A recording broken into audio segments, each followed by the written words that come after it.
It was a custodian just sweeping the floor. And he said, "Who are you?"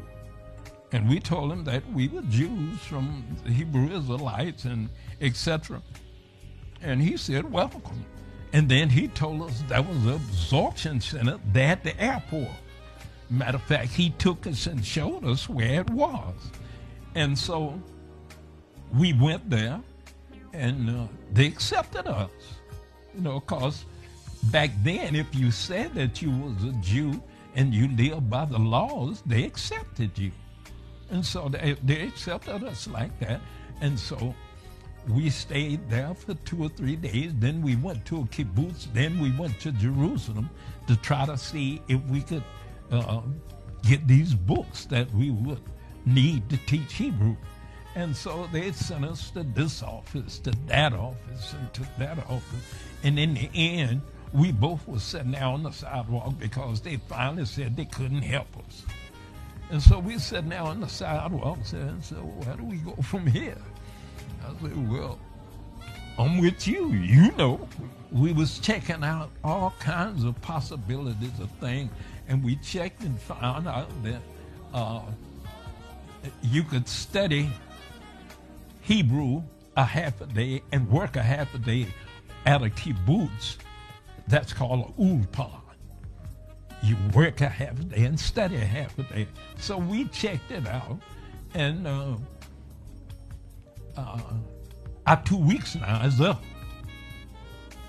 So we thinking, well, I'm thinking that we on our way back to Liberia. So we get to the bus station, the old bus station in Tel Aviv. That was the main bus station. And so he, thinking we fit to go back to the airport, he informed me that he only had me a one-way ticket. After the 2 weeks, the 2 weeks is up now. You understand? And he was on his way. He had to go back through America and etc. And he said that what he wanted to do was wanted me to go to check the kibbutz out and enroll in the Hebrew class. Now this is after the 2 weeks. And then as we were departing, it's dark now, he gave me $60 to go somewhere, and he going back to America.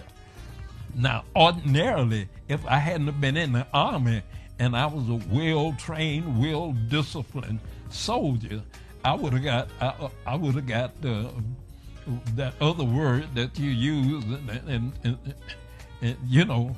But I said, this is what we came for. You understand? And so, but anyway, he left. We greeted, and I became audacious, tenacious, and all of them other things that you would say when you standing in the middle of a jungle by yourself. And I got on the bus and told the bus driver, "Let me know when we get to Kibbutz Marlboro." 50 years ago, all the land was dark. About an hour, we riding down the highway, and all of a sudden the bus stopped and said, "Kibbutz Marlboro." I looked out the window. It was so dark out there, the dogs would have been scared to bark. It was pitch black. I said, "Where?" He said, "Oh, behind those trees." I reluctantly get off the bus. I stood there and watched the tail lights disappear. And I said a prayer. I said, "Lord, if that kibbutz ain't over behind them trees, I got a problem." But when I got over behind the trees, the kibbutz was there. And so I went and I signed up, and that's how it all started.